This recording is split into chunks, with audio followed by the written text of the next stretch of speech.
Kata beliau, man tayassarat lahu matalibul ukhrawiyah wa ta'assarat alaihi matalibud dunyawiyah bahwa min warasatin nabi, yaitu ada orang yang dimudahkan oleh Allah Subhanahu wa taala dalam urusan akhiratnya, namun dia dipersulit dalam urusan dunianya, maka mereka itu adalah yang mewarisi sifat kenabian. Jadi kalau berbicara tentang bagaimana sebutnya bahwasannya di akhirat dia dimudahkan, urusan dunia dipersulit, namun jangan salah paham, bukan berarti kita tak mencari dunia. Karena dunia ini wasilah, wa bataghi bima ataqallahu darul akhirah, kata Allah, maka carilah yang Allah karuniakan kepada kalian negeri akhirat, wala tansa nasibaka minad dunya, namun jangan pula kalian melupakan kenikmatan di dunia.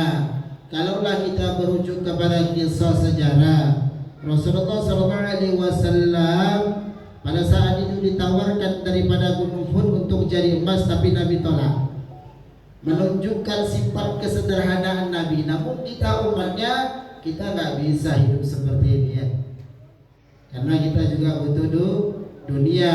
Maka carilah dunia, jadikan dunia ini sebagai wasilah, adalah perantara kita untuk menuju daripada keridhaan Allah, yaitu surganya Allah Subhanahu wa taala. Makanya kalau andai kata kita dalam kehidupan ini berbagai macam persoalan hidup, yang penting masih senang melakukan ketaatan, itu alhamdulillah. Karena dunia inilah memang tempat kita cuman sebagai musafir ya tuan-tuanku. Tidak lamanya kita hidup di dunia ini, 60 paling sampai 70 tahun kata Nabi. Itu pun kalau sampai, kalau nggak sampai kan rugi kita sibukkan dia. Makanya alhamdulillah kita melakukan istighosah dia, berzikir, bermunajat kepada Allah. Mudah-mudahan apa yang kita hajatkan Allah kabulkan. Kalaulah kita punya hutang, Allah selesaikan hutang kita. Kalaulah kita punya penyakit, Allah angkat penyakit kita. Kalaulah ada kesulitan dalam kehidupan kita, mudah-mudahan Allah permudah segala sesuatunya. Amin ya rabbal alamin. Makanya bagaimana Rasulullah SAW menghadapi berbagai macam kesulitan yang luar biasa, apalagi di bulan Maulid. Maka perlulah kita mengenang daripada perjuangan Rasulullah SAW. Kenapa? Tak kalah dalam satu riwayat, ketika itu Rasulullah SAW berjalan di belakang Sayyidina Umar. Sayyidina Umar itu berjalan di depannya Sayyidina Umar. Sayyidina Umar berada di belakang Rasulullah, mendengar seperti di antara bergeseknya tulang Rasulullah SAW. Maka seketika itu Rasulullah pun jadi imam, terdengar juga lagi. Maka Sayyidina Umar, Khalifah Umar bertanya, ya Rasulullah, apakah engkau sakit? Maka kata Rasulullah, tidak ya Umar. Maka tanpa sadar tersikaplah daripada bajunya Rasulullah, jubahnya Rasulullah SAW. Ternyata Rasulullah SAW mengganjal perutnya dengan batu. Ada di riwayat mengatakan 3, ada mengatakan 5. Intinya batunya lebih banyak daripada yang diganjal oleh sahabat. Maka pada saat itu menangislah daripada Sayyidina Umar melihat hal itu, ya Rasulullah, apakah engkau tidak memberitahukan kepada kami, sehingga engkau memberitahukan kami tidak memenuhi segala macam hajatmu ya Rasulullah? Maka apa kata Rasulullah kepada Sayyidina Umar? Tidak ya Umar, biarkan aku menahan lapar. Kenapa biarkan aku menahan susah dan lapar? Agar umatku tidak merasakan kelaparan sebagaimana yang kurasakan. Ada kita Pak, satu hari itu sekali nggak makan, ada nggak? Saya yakin gak ada kita yang kelaparan. Pasti sehari sekali kita makan. Sesusah-susahnya orang di jalan sana, pasti sehari sekali makan. Nabi pernah tidak makan selama 3 hari. Pernah juga 3 bulan makannya kurma sama air putih. Adakah kita seperti itu? Saya yakin kan. Sesusah-susahnya kita makan masih pilih. Tapi Rasulullah SAW pernah merasakan tidak makan. Adakah kita seperti itu? Maka tanyakan pada diri kita. Makanya ada orang yang dimudahkan dalam urusan akhiratnya, namun dipersulit dia dalam urusan dunianya. Maka mereka itu mewarisi daripada sifat kenabian. Maksudnya ini orang selalu senang ibadah, selalu senang salat, selalu senang zikir, selalu senang dia baca Quran, selalu senang hadir dalam majelis-majelis mulia seperti majelis ilmu, seperti tadi kita istighosaan. Hadir senang. Itu orang yang dimudahkan dalam urusan akhiratnya. Namun kalau kita tidak dihadirkan itu, maka pernah kami waktu di Mahat dulu pernah Ustaz Daus cerita sama kami. Kalau kita nggak senang sholat, kita nggak senang baca Quran, nggak senang hadir dalam majelis ilmu, nggak senang kita hadir istighosah, terus kita jawab malas, jangan pede kali. Bisa jadi kita tidak digerakkan oleh Allah Subhanahu wa taala bukan karena sebab malasnya kita. Tapi kenapa? Karena bisa jadi terlalu banyaknya maksiat yang kita lakukan sehingga Allah tidak hadirkan kita untuk sholat, untuk hadir istighosah, hadir dalam majelis ilmu, hadir dalam kebaikan. Maka tanyakan dosa apa yang kita lakukan sehingga Allah pun tidak hadirkan kita dalam kebaikan. Itu yang perlu kita tanya, bukan malas. Jadi kadang-kadang kita kenapa tidak sholat malas? Bukan malasnya kita, karena banyaknya maksiat yang kita lakukan sehingga Allah Subhanahu wa taala tidak hadirkan kita untuk melakukan kebaikan. Maka lihatlah bagaimana Rasulullah yang sudah ma'sum dijamin oleh Allah, wa ma yuntiqu anil hawa in huwa illa wahyu yuha. Tidak Nabi berkata berbuat melainkan langsung yang diwahyukan oleh Allah Subhanahu wa taala kepadanya. Nabi berlepas dari kesalahan. Tapi Rasulullah SAW masih luar biasa menjaga salatnya. Bahkan diriwayatkan bahwasanya daripada Sayyidatuna Aisyah radhiyallahu taala anha bertanya, "Ya Rasulullah, kenapa engkau masih salat? Bukankah engkau sudah dijamin oleh Allah? Aku ini hamba, sudah selayaknya aku bersyukur." Tuan guru yang dirahmati dan dimuliakan oleh Allah Subhanahu wa taala, itulah yang pertama. Kelompok yang pertama ada orang yang dimudahkan dalam urusan akhiratnya namun dipersulit dalam urusan dunianya, bahwa min warasatin nabiyyin. Mereka itu adalah orang-orang yang mewarisi sifat kenabian. Lalu dikatakan beliau, wa man tayassarat lahu matalibu al-ukhrawiyya wa dunyawiyya bahwa min ashabil yamin. Ada orang yang akhiratnya dipermudah oleh Allah Subhanahu wa taala dan urusan dunianya juga dipermudah oleh Allah. Mereka ini adalah min ashabil yamin, orang yang beruntung. Siapa orang yang beruntung? Banyak. Yang mungkin kalau kita lihat daripada Nabi Sulaiman alaihi salam, raja sekaligus nabi. Kalau di masa sahabat siapa? Ada banyak. Ada Sayyidina Abdurrahman bin Auf, ada Sayyidina Abu Bakar, ada Sayyidina Utsman, yang mereka ini untung dalam urusan dunia dan untung juga dalam urusan akhirat. Mereka itu adalah orang yang disebut min ashabil yamin, orang-orang yang beruntung. Lalu bagaimana orang itu disebut dengan beruntung? Tuan-tuan guru yang dirahmati dan dimuliakan oleh Allah, mereka jadikan sebab kekayaan, pangkat, jabatan, kedudukan yang mereka miliki semata-mata untuk memperjuangkan agama yang dibawa oleh Rasulullah SAW. Hartanya, pangkat, jabatan, kedudukan yang mereka punya, mereka gunakan semata-mata untuk memperjuangkan ini agama. Lalu muncul, Allah kan gak boleh diperjuangkan. Padahal Allah mengatakan, ya ayyuhalladzina amanu in tansurullaha yansurkum wa yusabbit aqdamakum. Hai orang-orang yang beriman, barang siapa yang menolong agamaku, misalnya hidup dan matinya akan kutolong. Allah angkat derajatnya. Mana di sini memang secara hakikat Allah tak butuh kepada kita. Itu jelas pemahaman Ahlussunnah wal Jamaah. Allah tak bergantung kepada siapapun, melainkan kita lah yang bergantung kepada Allah. Tapi Allah sediakan ini agama untuk kita perjuangkan. Makanya alhamdulillah tadi ketua menyampaikan, banyak hari ini orang-orang yang sedang membid'ahkan amalia-amalia yang dibawa oleh guru-guru kita dari terdahulu, dari dulu sampai sekarang. Sekarang muncul pemahaman yang membid'ah-bid'ahkan.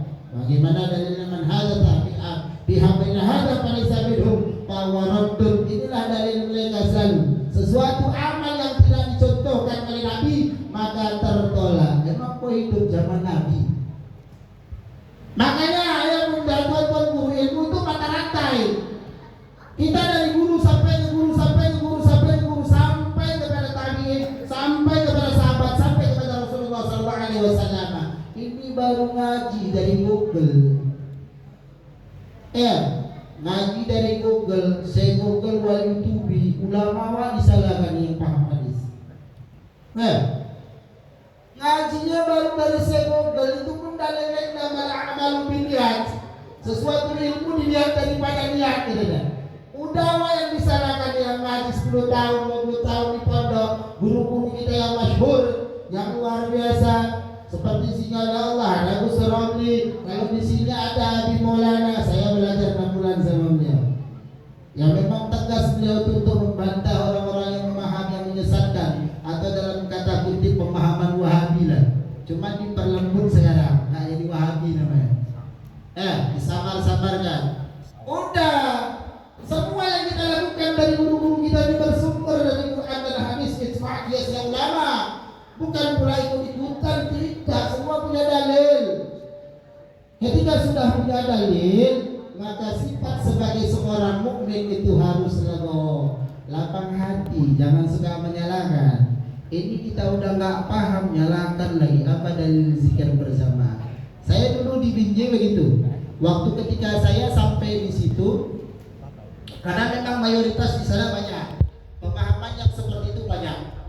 Yang suka mengkafirkan, bulu bid'ah dolala wa kullu dolala fitnar katanya. Sedangkan setiap bid'ah sesat, setiap sesat masuk neraka. Awak dibilangnya neraka. Udahlah surga untuk kau saja lah, awak masuk neraka saja. Pokoknya dibilangnya yang gak sama dengan dia, udah surga untuk dia saja dengan keluarganya. Awak dibilangnya masuk neraka. Jadi pada saat itu kita pada bayanuh membahas tentang dalil zikir berjamaah. Kita buka kitabnya, kita bahas, katanya nggak ada, itu nggak sahih. Ya, cuma ada nggak sahih. Emang kalau kau tengok itu bahwasanya periwayat hadis itu Imam Bukhari Muslim saja, atau kau yang mendengarkan hadis itu dari sahabat itu Abdullah bin Mas'ud saja, atau Abu Hurairah? Tidak. Sahabat itu banyak, Mas, bukan satu. Maka disitulah ketika kita memahami dalam satu ilmu, ketika sudah berbeda sudut pandang, ada atasnya, ada dalilnya, maka itulah sifat yang dimiliki seorang muslim, harus berlapang dada. Nah itu, nah kita kembali ke topik. Apa yang disebut dengan dimudahkan dalam urusan dunia dan akhiratnya? Ini orang senang sedekah, ayah bunda, di depan kami ini adalah Quran. Saya ini ada membawa dari tim ya, dari rumah, tapi Quran. Kalau kau ingin ikut denganku, tinggalkan semua harta ini. Tapi kalau kau pengen tetap tinggal di sini, maka kau nikmatilah harta ini. Pada saat itu orang kafir apakah dia? Tidak. Mereka datang menawarkan, ya istrinya Sayyidina Abdurrahman bin Auf, kalau kau pengen tetap tinggal di sini, maka akan kami carikan laki-laki yang paling tampan. Pertanyaannya sama ibu, kalau ditawarkan begitu bagaimana? Ibu mati harta itu, kata orang kafir, kupilihkan suami yang paling tampan. Tapi kalau kau mau ikut sama suami kau, tinggalkanlah harta itu. Namun apa yang dilakukan istrinya daripada Sayyidina Abdurrahman bin Auf? Tinggal dia, Bu. Mudah-mudahan istri-istri kita di sini nggak tinggal pula lah begitu ya. Amin. Ya, maka sampai saat itu ketika sampainya di kota Madinah, apakah langsung Sayyidina Abdurrahman bin Auf itu dibiarkan? Tidak, dapat tawaran dia, Bu. Dapat tawaran dari orang kaya di kota Madinah, ditawarkan, ya Sayyidina Abdurrahman bin Auf, aku tahu kau ini orang kaya, gak mungkin kau hidup dalam kesusahan ini, bisa.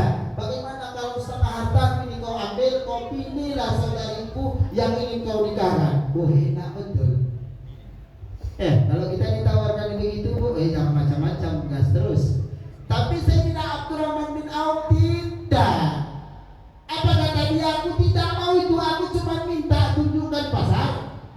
Maka tidak tahu dia di kota Madinah, dia mau yang pasar itu jadi orang kaya di Madinah. Maksudnya dari sini apa ulama mengajarkan? Musyrik itu paling pantang berpangku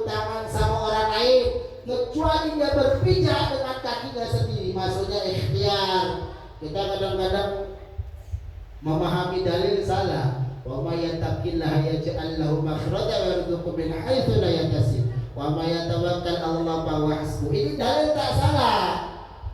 Tapi kadang-kadang memahaminya saya salah, kita udah tawakal saja sehingga pasrah. Tidak, muslim itu tak boleh pasrah. Ikhtiar harus, doa harus, lepas itu serahkan kepada Allah. Ya, gak usah sibuk kali kita hari ini pengen punya rumah, nggak Allah kasih, udah nggak apa-apa kalau nggak punya rumah. Kita pengen punya niat punya mobil tapi nggak punya, udah nggak apa-apa. Allah lebih tahu apa yang terbaik untuk kita. Terkadang kita ini memiliki sifat iri hati, tetangga beli AC awak kedinginan, ngapain? Ya, kata Allah asantat karau syai'a wa khairul lakum. Allah tahu kalau itu baik bagimu pasti kata baik. Tapi kata Allah tidak baik. Wa asan tuhibbu syai'a wa syarrul lakum. Dan Allah mengetahui kalau itu baik bagimu, antuhibbu engkau cinta akan hal itu. Tapi kata Allah tidak baik. Wallahu a'lam wa antum la ta'lamun. Ya Allah Maha mengetahui apa yang tidak kita ketahui. Kadang-kadang kita kesel sama Allah, ya Allah. Buka tanya diri kita, kenapa Allah nggak kabulkan doa kita? Bisa jadi banyaknya maksiat kita. Ini orang sahabat beruntung, dunianya beruntung, akhiratnya beruntung. Nah kita kan berharap seperti itu. Disebut dengan min ashabil yamin, orang yang beruntung. Itulah kita. Lalu yang ketiga kata beliau, man tayassarat lahu matalibu'ud dunyawiyah wa ta'assarat alaihi al-ukhrawiyah bahwa minal mustadrojina. Ada orang yang dimudahkan dalam urusan dunianya namun dipersulit dalam urusan akhiratnya. Ini orang kena istizrah.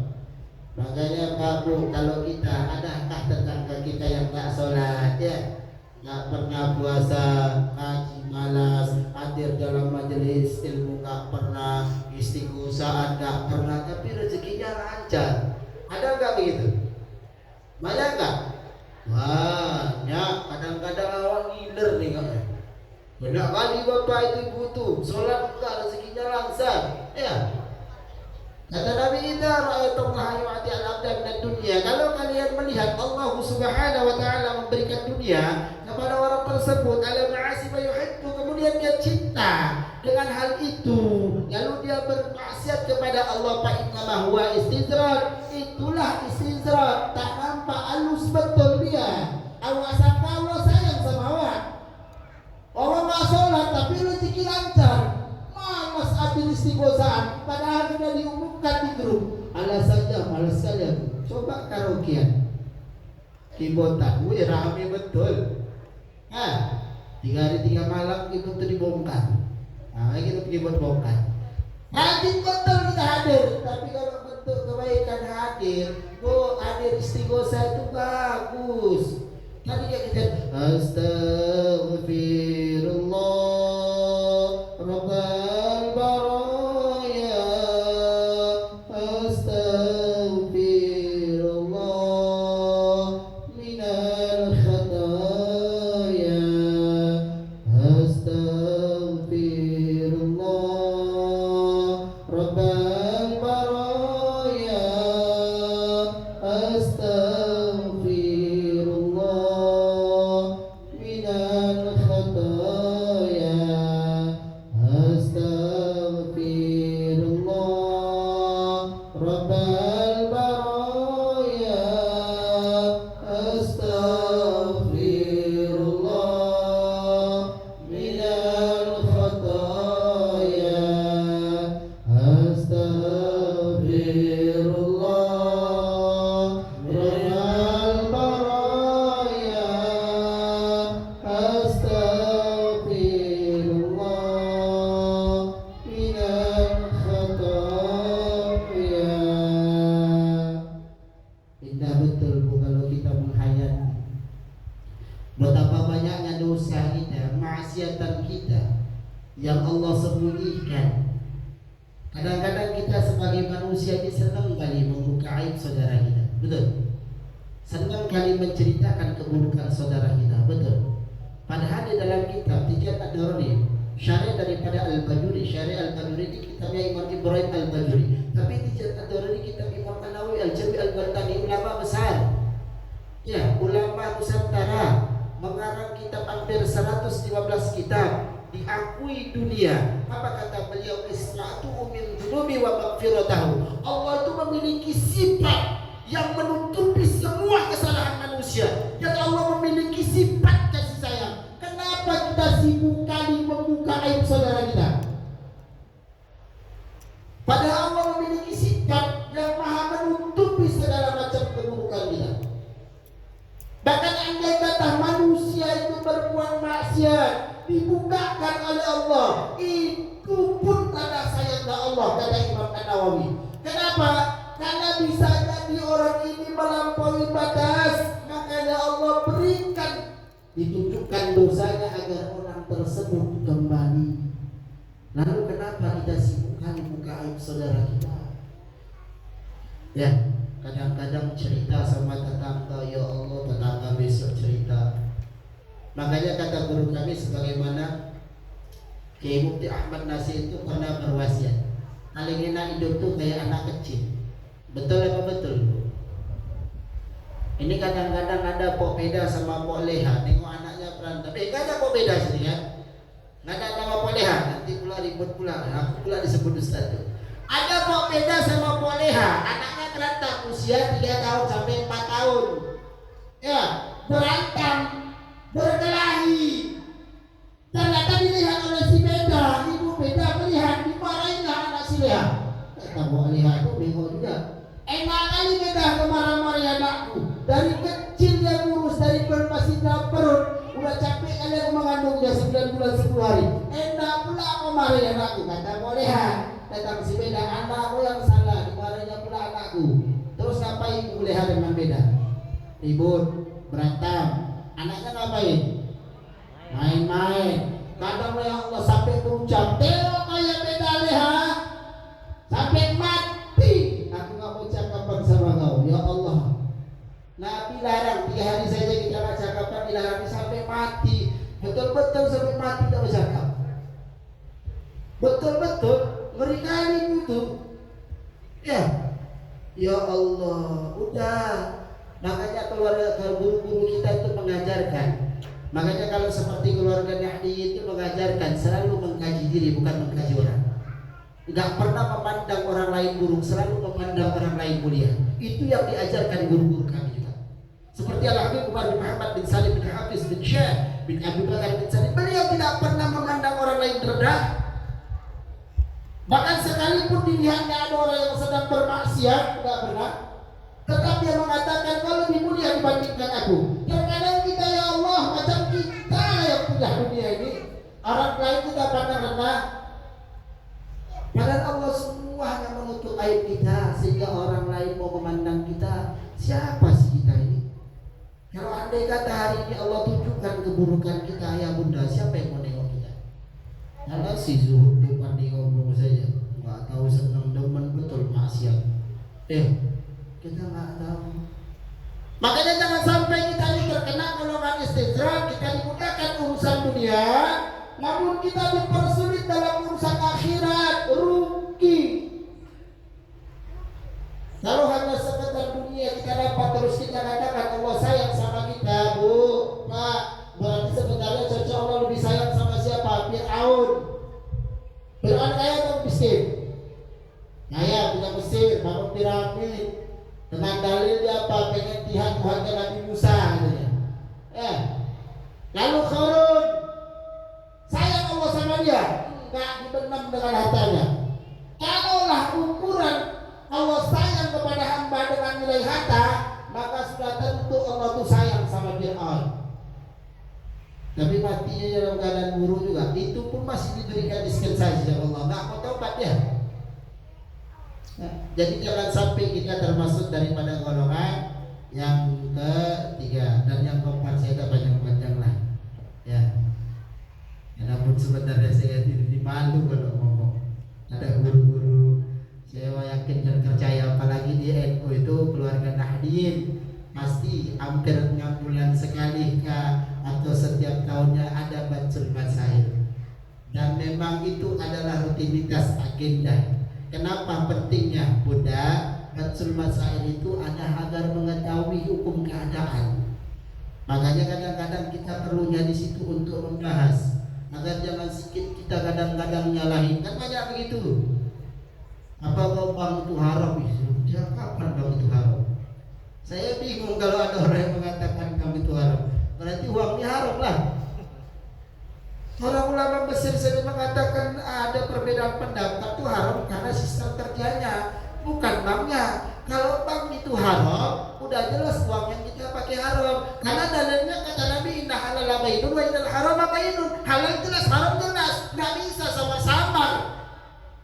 Makanya disitulah pentingnya muncul ulama yang menjelaskan tentang Batsul Masail, sehingga kita tahu bagaimana hukum kredit yang benar, bagaimana hutang yang benar, bagaimana uang itu apakah dia bisa jadi hukumnya riba, itu dibahas. Ini enggak ngerti dalilnya langsung uang haram. Kalau ada yang ngomong begitu, Pak, Bu, minta uangnya.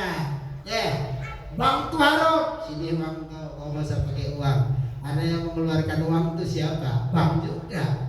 Walaupun kayu punya kita, kertasnya nggak tahu dari siapa, tetap punya kita juga. Makanya itu pentingnya.